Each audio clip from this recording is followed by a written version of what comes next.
Miss Saira,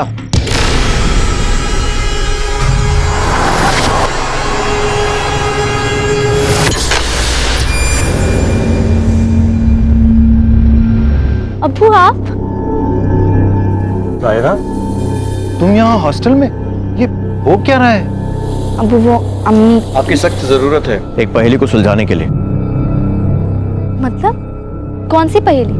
तुम्हें नहीं मालूम कि तुम्हारे भाइयों बहनों का मर्डर हो चुका है? क्या क्या बोल रहे हैं आप? एक लाश तो तुम्हारी भी थी। मतलब हमें बताया गया था कि तुम भी मर चुकी हो, लेकिन तुम तो हमारे सामने जिंदा खड़ी हो। एक पहेली तो ये, और दूसरी पहेली ये कि तुम्हारी माँ कहाँ गायब है? अब्बू अब्बू ये झूठ बोल रहे हैं ना? कह दो कि ये झूठ है। नहीं बेटा, ये लोग जो कह रहे हैं सच कह रहे हैं। रिजवान,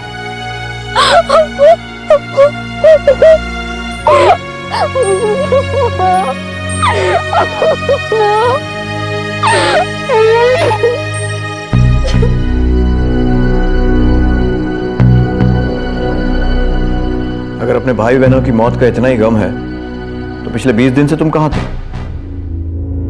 कोई एहसास भी है आपको कि आपके बच्चे आपके बारे में क्या सोचते हैं? घर में जवान बेटी अम्मी, कुछ तो लिहाज करो। और आज के बाद मैं इस हराम की कमाई को ना हाथ भी नहीं लगाऊंगी। अब से इस घर में कोई भी मर्द आया ना, चली जाऊंगी मैं तुम्हें छोड़ के।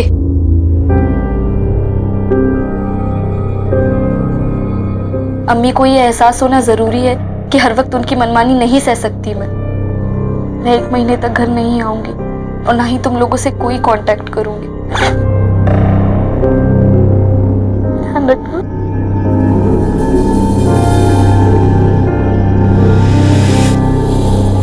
और उस दिन कहाँ थी जब मर्डर हुए? पिछले महीने की 17 की बात कर रहा हूँ। अब कहना क्या चाहते हैं?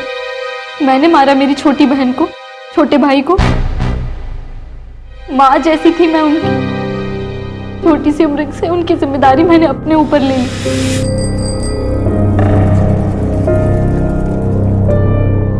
कभी अपने बारे में सोचा भी नहीं।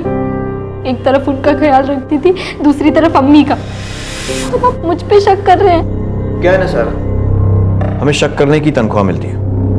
और मैंने तो नहीं कहा कि तुमने मारा, मैं तो सिर्फ सवाल कर रहा हूं। तुम ही हो जो चिल्ला चिल्ला कर कह रही हो कि मैंने नहीं मारा।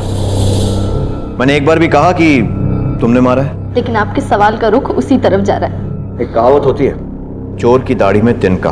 वैसे इस वक्त हमारा शक है तुम्हारी अम्मी पर, क्योंकि कत्ल के बाद से वो गायब है। मेरी अम्मी अपने बच्चों का खून नहीं कर सकती। अच्छा, सुना है काफी झगड़े होते थे तुम दोनों के बीच?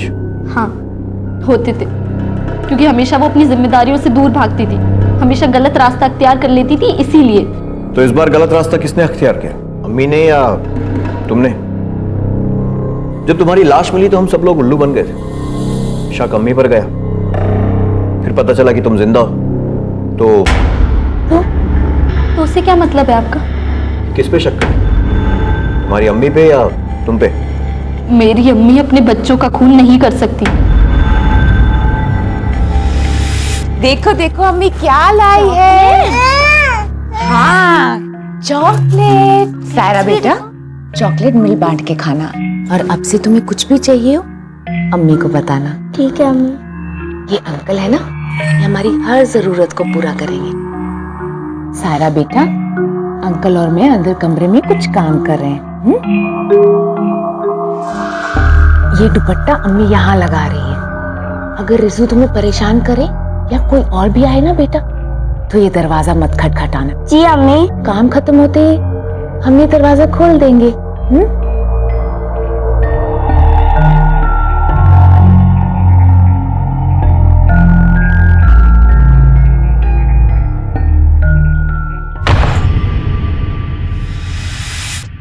मुफलिसी इंसान से, खासकर बेसहारा औरत से क्या क्या करवाती है आपको इसका अंदाजा नहीं। मैं जवान हो रही थी, खुली आंखों से सब देख रही थी। अम्मी पर गुस्सा भी आता था और तरस भी, और वो चाहे जिस हाल में हो, उन्होंने हमें कभी किसी चीज की कमी महसूस नहीं होने दी।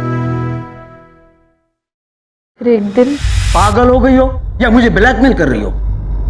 अरे बच्चा ही चाहिए था तो मैं शादी नहीं कर लेता। अरे तुम्हारा और मेरा रिश्ता खुशी देने और लेने का है, ना कि बच्चा पैदा करने का। गिरा दो इसे। माफ कीजिए गिलानी साहब, ये बच्चा मैं नहीं गिराऊंगी। क्या चाहती हो तुम?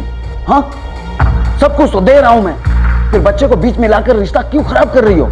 कितने पैसे चाहिए बोलो? हाँ, और गिरा दो इसे। मुझे आपके पैसे नहीं चाहिए, ये बच्चा मेरी कोख में है। आप अगर साथ ना भी दें तब भी मैं इसे जन्म दूंगी। देखो, मैं चाहिए यह बच्चा, तय कर लो। अगर बच्चे को बीच में लाई तो आमदनी खत्म हो जाएगी, कह देता हूं। इस बच्चे को लेकर आपके दरवाजे पे कभी नहीं आऊंगी, बाकी आपकी मर्जी। अगर अम्मी को बच्चों को मारना ही होता तो उसी दिन मार देती, ज्यादा पैसे मिलते, मुफलिसी की हालत घर में दोबारा नहीं आती।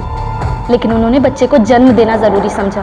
भले वो जो करती थी सब गलत था, हमारी परवरिश उन्होंने जैसे भी की गलत किया, पर उनका हमेशा कहना था कि अगर कोई भी काम करने में आपकी नीयत साफ हो तो कोई काम बुरा नहीं होता।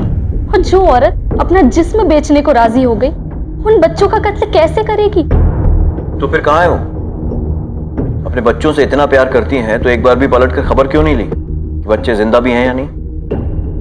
वो सब मुझे नहीं पता, वो आपका काम है, आप देखिए, आप पता लगाइए ना।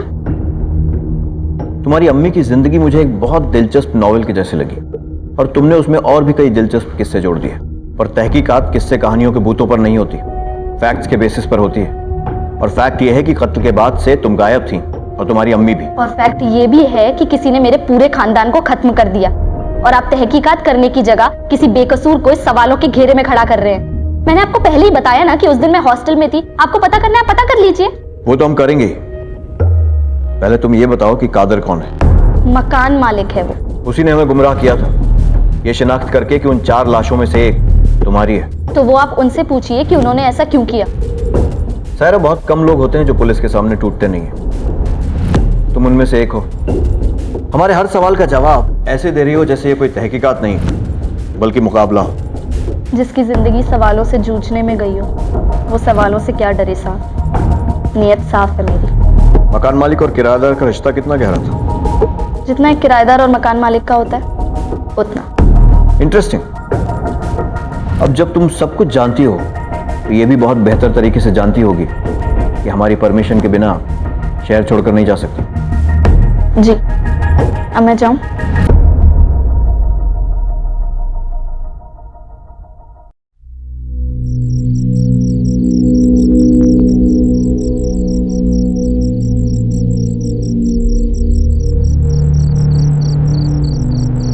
अब्बू। ना बेटा ना, बिल्कुल डर मत, मैं आ गया हूं ना। शक्ल से भोली है लेकिन है उतनी ही शातिर। हर सवाल का जवाब ऐसे दे रही थी जैसे मैं बॉलिंग कर रहा हूँ और ये बैटिंग। रॉय, ये लड़की दिखती कुछ है लेकिन है कुछ और। इसके बयान को वेरीफाई करो और इन दोनों पर नजर रखो। Yes sir. बहुत पेचीदा फैमिली है, इनकी कहानी का सच जानने में मुश्किल होगी। सर, कहीं ऐसा तो नहीं कि कादर और सायरा ने मिलकर ही ये सारा कांड किया हो सकता है। एक काम करो, अपने खबरियों को इनके पीछे लगा दो। शातिर खिलाड़ी समझ रहे हैं कि हमें चकमा दे देंगे, लेकिन हर मुजरिम अपने पीछे कोई ना कोई सबूत जरूर छोड़कर जाता है। वो चौथी लाश जिसे हम सायरा की समझ रहे थे, वो हमें इस गुत्थी को सुलझाने में जरूर मदद करेगी। पोस्टमार्टम की रिपोर्ट के हिसाब से उसकी किडनी खराब थी और वो डायलिसिस पर थी। Yes sir. पता लगाओ कि यहाँ के किस किस हॉस्पिटल में डायलिसिस होता है और उनकी पेशेंट लिस्ट से बॉडी को मैच करो। अगर वो लाश सायरा की नहीं थी तो और किसकी थी? पुलिस के शक के दायरे में अब सायरा का नाम सबसे ऊपर था, लेकिन अब भी एक सवाल था जिसका जवाब पुलिस ढूंढ नहीं पाई थी कि जिस लाश की शिनाख्त सायरा की लाश के तौर पर की गई थी, आखिर वो लाश किसकी थी? कातिल बड़ा ही शातिर था, उसने नकली बाप बनकर 4 लाशों को भी दफन करवा दिया। अब पुलिस को उस लड़की की पहचान ढूंढनी थी जिसकी लाश को वो सायरा की लाश समझ बैठे थे।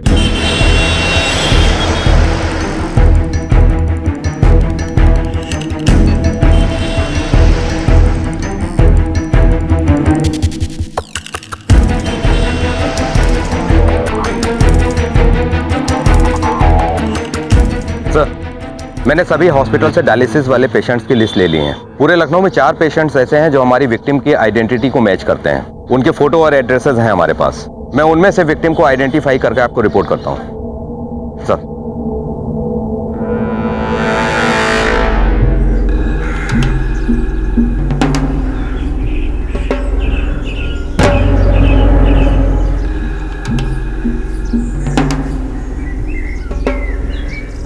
पुलिस।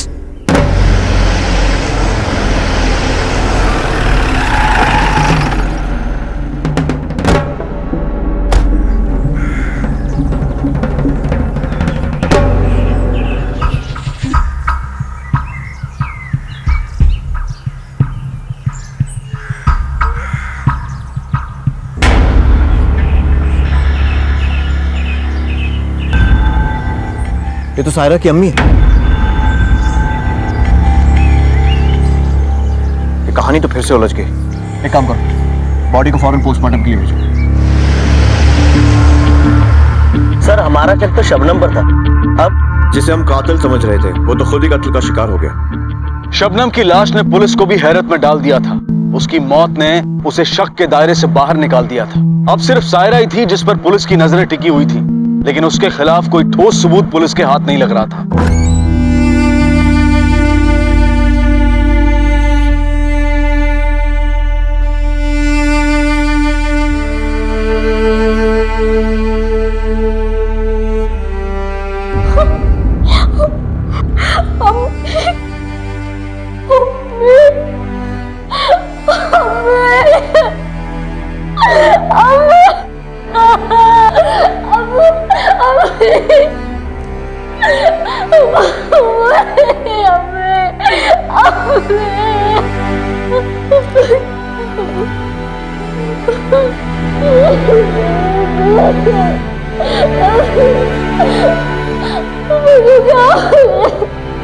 हमारी अम्मी की बॉडी के पास बटुए में फोटो मिला था।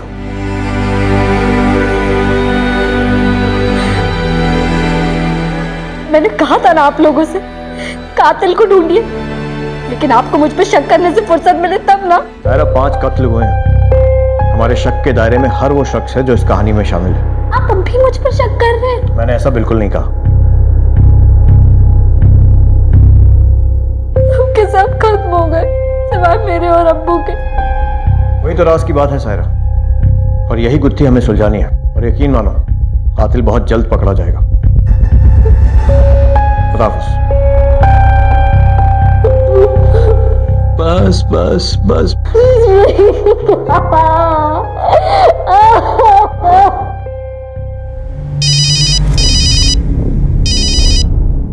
हाँ साहब खालिद घर पे आ चुका है। ठीक है, खालिद आ गया, उठा लो उसे। Okay sir. बोल। मैंने कुछ नहीं किया साहब, मैंने कुछ नहीं किया। क्या मारा तूने शबनम के बच्चों को? क्या चक्कर है तेरा? दवाइयां लेकर जाता था ना उसके लिए। बोल।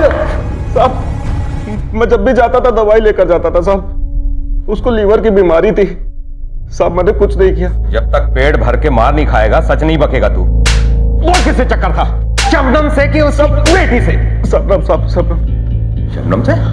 साहब शबनम मुझे अच्छी लगती थी, पर मैं उसे सोने के लिए पैसे देता था और मुझे लेकर उसका और उसकी बेटी में बहुत झगड़ा हो रहा था। और उस दिन जब मैं उससे मिला तो उसने रिश्ता खत्म कर दिया अपनी बेटी की खातिर साहब। जाने मन, आज बहुत बढ़िया वाली विस्की लाया हूं। ग्लास कहाँ है? आज नहीं। ये क्या बात हुई? आज रात तो रुकने का इरादा है, और रात भी तो थोड़ी रंगीन होनी चाहिए। रातें और काली ना हो, इससे पहले रुकना जरूरी है। मैं कुछ समझा नहीं। आज तक बहुत कुछ लिया है आपसे, आपकी मेहरबानियों का बहुत बहुत शुक्रिया। आज तक मेरी जिंदगी मुझसे रूठी हुई थी, लेकिन अब मेरी बेटी मुझसे रूठ कर कहीं चली गई। अगर आपका यहाँ आने का सिलसिला नहीं रुका तो मेरी बेटी कभी यहाँ वापस नहीं आएगी। आपसे गुजारिश, आप यहाँ ना आया करें।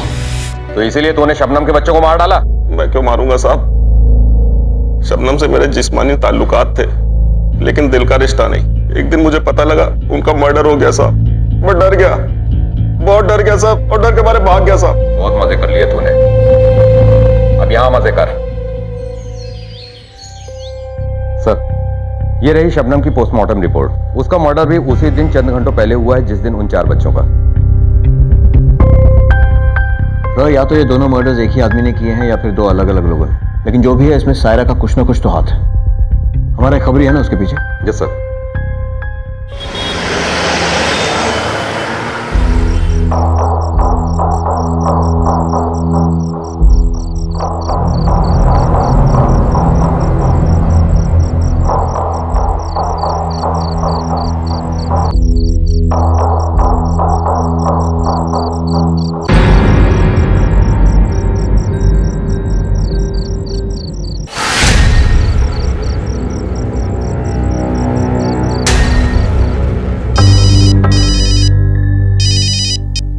हाँ इसमें आपका खूबसूरत पंछी इधर झगड़ा कर रहा था कादर मियाँ के साथ, बहुत गुस्से में था। नजर रखना कहीं पंछी उड़ ना जाए। ओके साहब।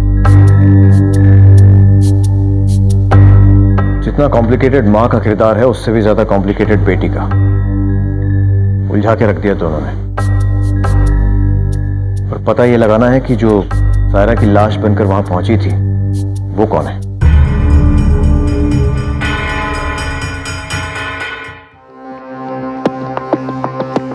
इसको पहचानती हो? हाँ साहब, परिणाम है। और क्या जानती हो इसके बारे में? रॉकी इसको ग्राहक लाके देता रहता है। रॉकी? और हाँ साहब, दोनों के बीच में धंधे को लेके बहुत लड़ाई झगड़े होते रहते थे। रॉकी कहाँ है? रॉकी वहाँ।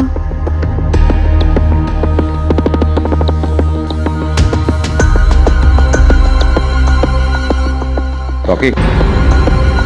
हाँ साहब। ये परी के साथ तेरा क्या झगड़ा था जो मारा उसको? मारा? क्या बात कर रहे हो साहब, परी मर गई? ज्यादा नाटक करने की कोशिश मत कर। मर्डर हुआ है उसका। मर्डर? साहब, सोने के अंडे देने वाली मुर्गी को भला कोई कैसे मार सकता है? परी और मैं दोनों मिलकर काम करते थे पेट भरने के लिए। देख रॉकी, खुद बता देगा तो अच्छा है, नहीं तो हमें अपने तरीके आते हैं पूछने के। साहब सच बता रहा हूँ, पिछले हफ्ते 10 दिनों से मैंने उसे देखा भी नहीं। मैं खुद परेशान हूँ। हाँ साहब, लास्ट टाइम मिली थी मुझे अड्डे पे। उसके बाद साहब वो कहाँ गई, किसके साथ गई, मुझे कुछ नहीं पता। ये अड्डा कहाँ है? साहब आजाद नगर चौक सिग्नल के पास है। परी के बारे में कोई भी इंफॉर्मेशन मिले फौरन हमें बताना। हाँ साहब। इसको देखा कहीं? हाँ, ये तो हमारे दोस्त है परी, लेकिन आप उनको पता नहीं हो कहाँ जाती है कहाँ नहीं। धंधे का टाइम होता है शायद। इसको जानता है? हाँ साहब, ये परी है। आखिरी बार कब देखा था? उस दिन सिग्नल पे देखा था, वो राजू की टैक्सी से आती जाती थी। उस दिन भी वो राजू की टैक्सी से ही गई। सायरा के घर से मिली चौथी लाश एक कमर्शियल सेक्स वर्कर की थी। यह समझ में नहीं आ रहा था कि उसकी जान किसने ली। उसकी लाश को शबनम के घर तक कौन ले गया था और सायरा की फैमिली से उसका क्या रिश्ता था। यह कहानी ऐसी थी जो सुलझने का नाम ही नहीं ले रही थी। कौन था इस साजिश का सूत्रधार? क्या वजह थी इन हत्याओं की? तुम लोग सब पूछताछ करो जल्दी।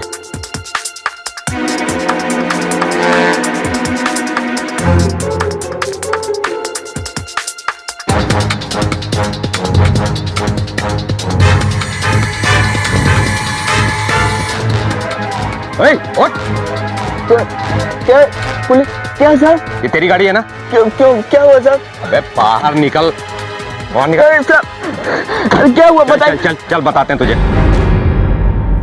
सर फॉरेंसिक टीम ने उस टैक्सी को चेक किया है। उस टैक्सी में ब्लड के ट्रेसेस मिले हैं। मर्डर उसी टैक्सी में हुआ है उस लड़की का। जिस स्पॉट से वो टैक्सी निकली थी वहां से लेकर सायरा के घर के एरिया तक सारे सीसीटीवी फुटेजेस इकट्ठा करो। कहीं ना कहीं से कातिल का कोई सुराग तो जरूर मिलेगा। Okay sir.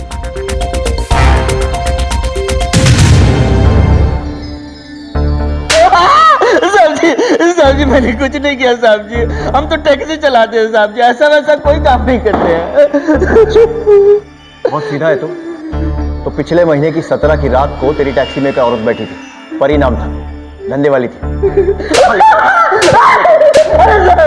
साहब बोलने तो दो साहब। बोल। साहब 17 तारीख को मैंने अपनी गाड़ी किराए पे चढ़ाई थी। एक आदमी आया, मुझे 6,000 रुपया दे गया, मैंने गाड़ी दे दी। मैंने सोचा डबल किराया है, एक साथ इतने पैसे आ रहे हैं। कोई भी 6,000 क्यों देगा ऐसे ही? तेरी चोरू का भाई है? हाँ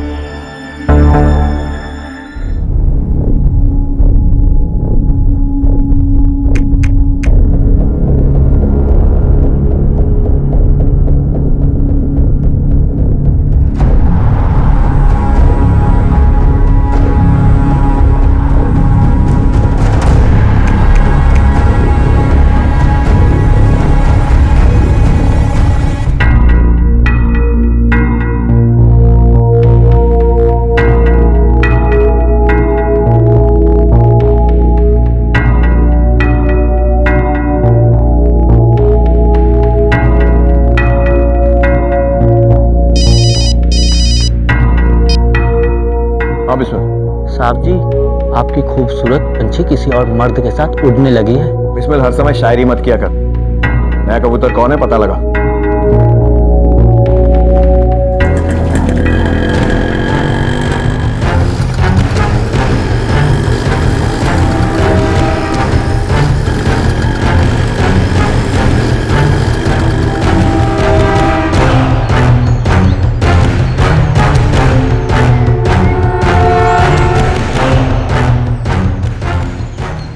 साहब जी, पंछी को दाना डालने वाले का पता चल गया है। दोनों एक ही दफ्तर में काम करते हैं। लड़की कोई बहुत बड़ा डबल गेम खेल रही है। एक तरफ कादर से गुटरगू और दूसरी तरफ ये नया मुर्गा।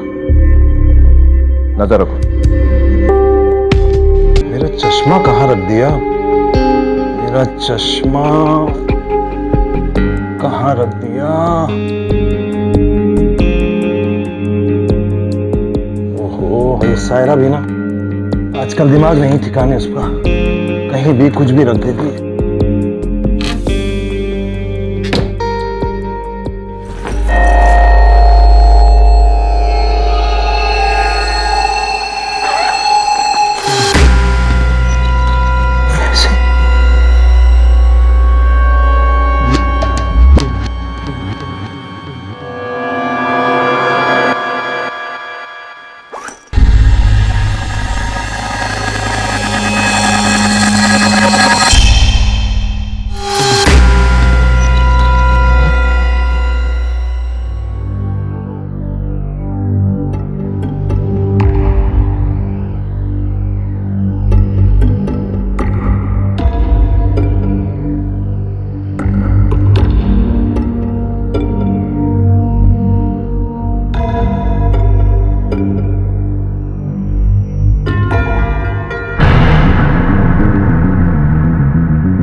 सर, उस रात टैक्सी जिसने किराए पर ली थी उसका पता चल गया है।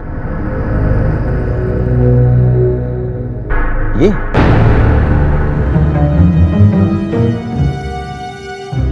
सायरा, तुम्हारी अम्मी को बहुत डील दी थी मैंने। लगता है तुम भी वैसे किसी रास्ते पर जा रही हो। अब्बू, ये बैग मिला है।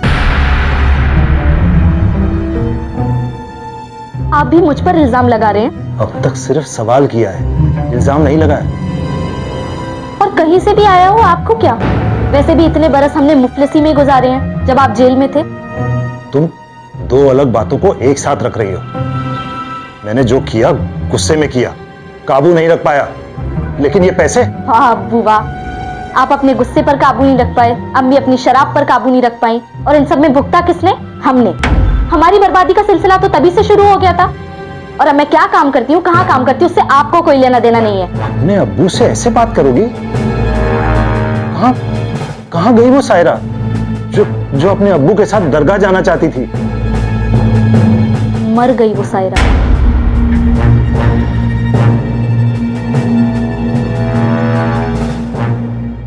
कहां से आया सायरा के पास इतना पैसा? आखिर वो अपने पिता से क्या छुपा रही थी? और सायरा के दिल में अचानक अपने पिता के लिए इतना जहर कहां से भर गया? कहीं कोई उसे बहका तो नहीं रहा था, अपना मोहरा तो नहीं बना रहा था, कहीं वो कातिल से मिली हुई तो नहीं थी?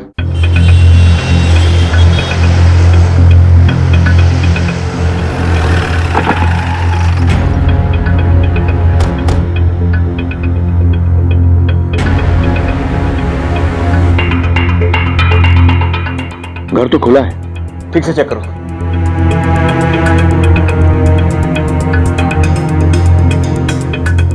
सर, बाप बेटी दोनों उड़ गए। हेलो, हाँ ठीक है, हम लोग आते हैं। कादिर का फोन था, कुछ इंफॉर्मेशन देना चाहता है। चल बोल कादिर, पुलिस को कैसे याद किया? एक बड़ी खबर देनी थी, इसीलिए फोन किया था। सायरा आई थी, 2 महीने का बकाया किराया और 4 महीने का एडवांस देकर गई है। क्यों, ऊपर वाले ने कुछ छप्पर फाड़ कर दिया है क्या? वही तो, जो सब्जी वाले के पैसे देने में मारामारी करती थी। अब वो 6 महीने का एडवांस, वो भी एक साथ। इसलिए मैंने सोचा आपको खबर कर दूं, क्योंकि आप मुझ पर शक कर रहे हैं।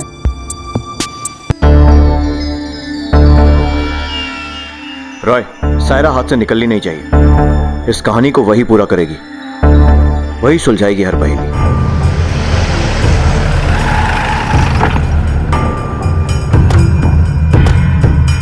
सायरा ने भी 2 दिन पहले रिजाइन दिया था और उसका दोस्त वो अब्दुल भी था उसके साथ। दोनों ने एक साथ जॉब छोड़ी है। अच्छा, ये सायरा और अब्दुल की डेस्क कौन सी है? ये दोनों डेस्क उनके।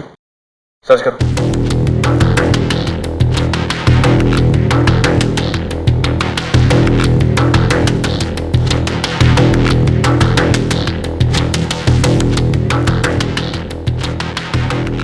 सर, सायरा के डेस्क से ये ट्रेवल एजेंट का कार्ड मिला है। इस लड़की को पहचानते हैं? सायरा नाम है, आपके यहाँ टिकट लेने आई थी। हाँ सर, ये आई थी यहाँ पे। इसने बाराबंकी के लिए 2 टिकट्स भी बुक किए थे और एक 3 स्टार होटल का इसने पता भी लिया था, लेकिन इसने कोई बुकिंग नहीं की वहाँ पे। उसके साथ कोई और भी था? नहीं सर, ये अकेली थी। दूसरा टिकट किसके नाम पर बुक हुआ था? 1 मिनट, मैं चेक करके बताता हूँ।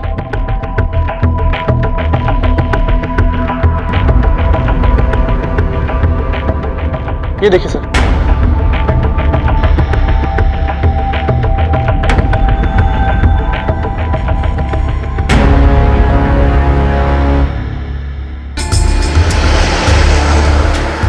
रॉय, बाराबंकी पुलिस को इन्फॉर्म करो। लखनऊ से शुरू हुई कहानी अब वहीं खत्म होगी। Yes sir.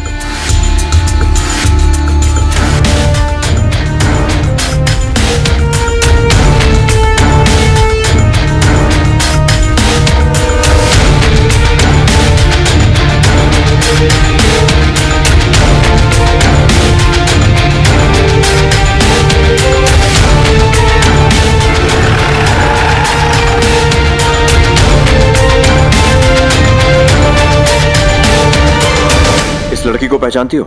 यस सर, ये हमारे होटल में ही रुकी है। इसके साथ एक आदमी भी है। Room number? 1 second sir. 103।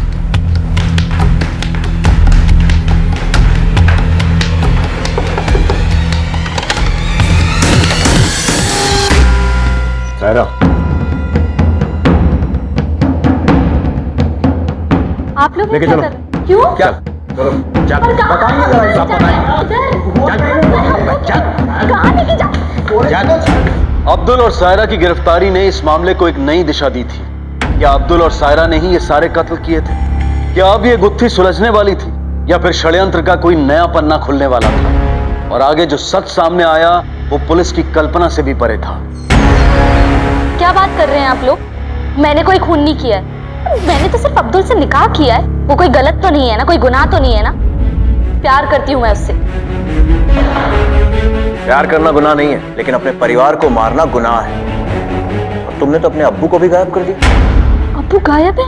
लो, इसे तो सुनकर शौक लग गया, पर तुझे नहीं लगा?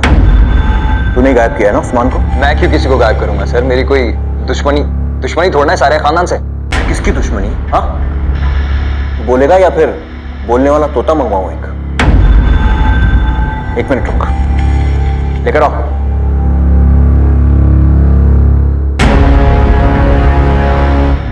चाची, मैं बताती हूँ इंस्पेक्टर साहब, वो औरत डायन थी, डायन।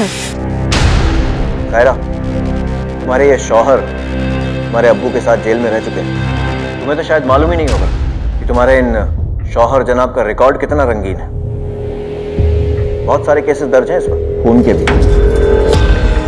और भी दोस्त बनाए थे ना तूने जेल में, उन्होंने ही तेरी अधूरी कहानी पूरी कर दी। लाओ भाई जनाब के दोस्तों को।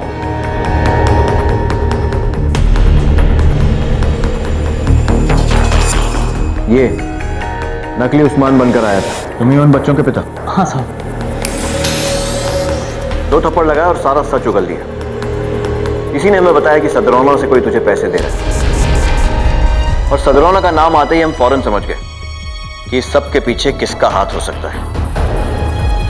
इरम बेग, क्योंकि पहली मुलाकात में ही इनके जो तेवर थे, हमें तभी शक हो गया था। हमने शबनम से साफ साफ कह दिया, तुम जैसी गंदी औरत इस घर में नहीं चाहिए। वो क्या ना चाची, इस कहानी में हमें एक से बढ़कर एक किरदार मिले, लेकिन सोचते हैं कि इस कहानी को आखिर तक आप ही पहुंचाइए। बताइए सायरा को और हमें भी कि कैसे किया ये प्लान और क्यों। सिर्फ जायदाद के लिए ना? हाँ, जेठ जी के जेल जाने के बाद शबनम और उसके बच्चों को मैंने घर से निकाल दिया।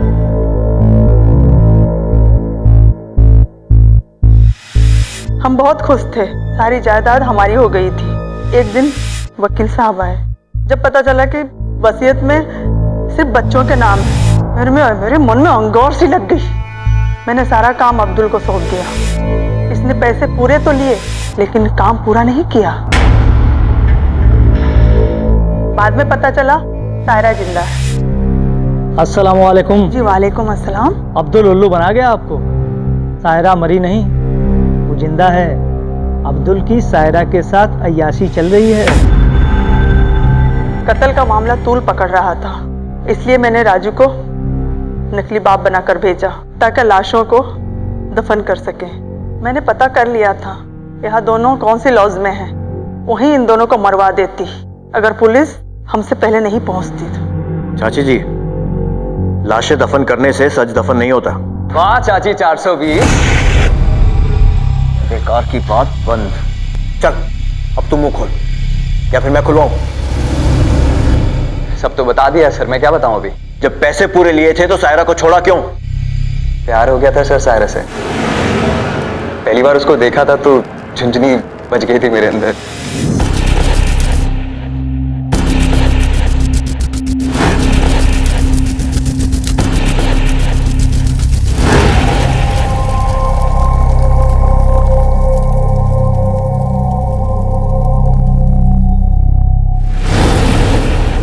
मैंने सोच लिया था मैं निकाह करूंगा तो सारे से ही करूंगा। फिर मैं इसके और इसके परिवार पर नजर रखने लगा। पहली बार दिल ऐसा धड़का कि कमीना इसी का हो गया। बहुत प्यार करता हूं सर मैं इससे, और मैं कुछ भी कर सकता हूं इसके लिए सर। इसलिए मैंने सोच लिया था कि मैं सायरा को बचाऊंगा, चाहे कितने को भी मारना पड़े। फिर मैं इस पर नजर रखने लगा। जैसे जैसे मैं इसको देखता गया, मेरा दीवानापन, मेरा पागलपन और बढ़ता गया इसको लेके। तो देखिए सर, मैं बोलता गया इसको कि मैं तुम्हारा आशिक हूं, मैं तुम्हारे पूरे परिवार को मारने वाला हूं, तो आती क्या मेरे पास? ये नहीं आती ना सर। अब सर सायरा को बचाना था तो उसकी जगह मुझे कोई दूसरी लड़की चाहिए थी, तो वो उस छमिया को मैंने पकड़ा और उसे मार दिया। यहाँ पे चिकने, यहाँ अकेला क्या कर रहा है? चल। कहाँ? चल बता दो, चल। चल।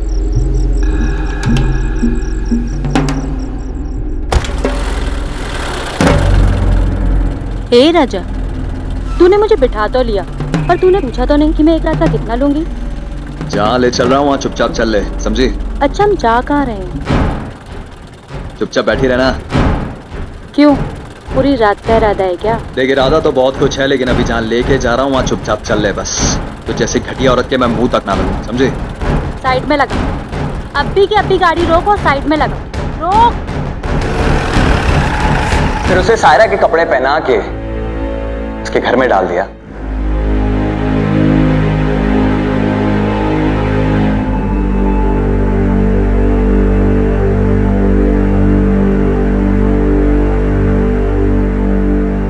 फिर मैंने उसका मुंह इस तरह कुचला कि आप लोगों को शक ना हो कि वो सायरा नहीं है।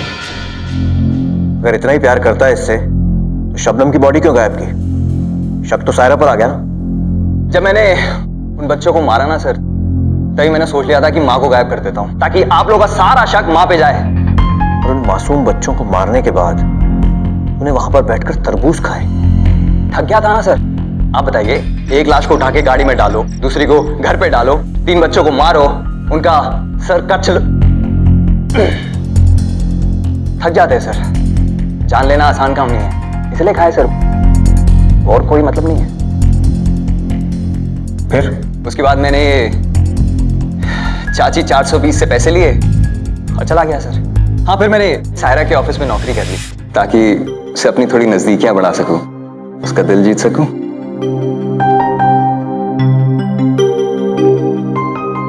मैं बता दूं?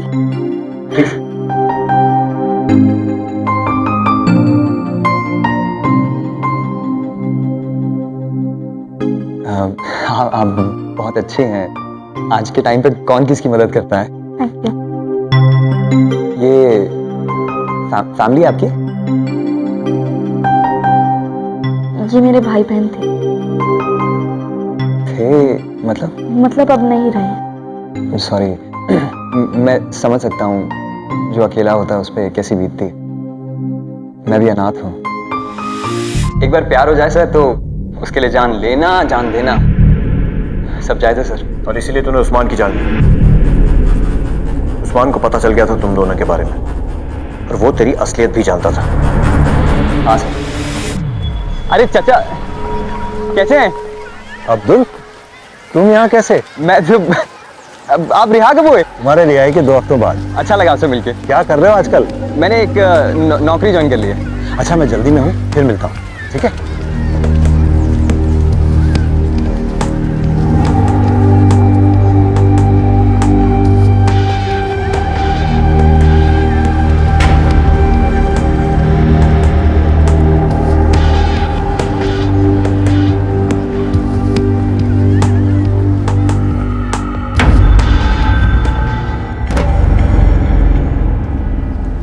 अब्बू, ये अब्दुल है, मेरे ऑफिस में काम करता है।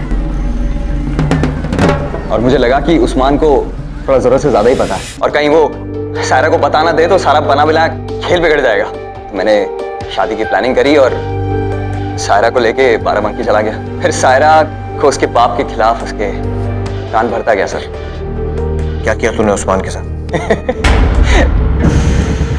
सर क्या करूंगा मैं उस्मान के साथ? अब 4 खून किए, 5 खून किए, बात तो एक ही है ना। सजा तो उतनी मिलनी है। मार दिया मैंने उसे।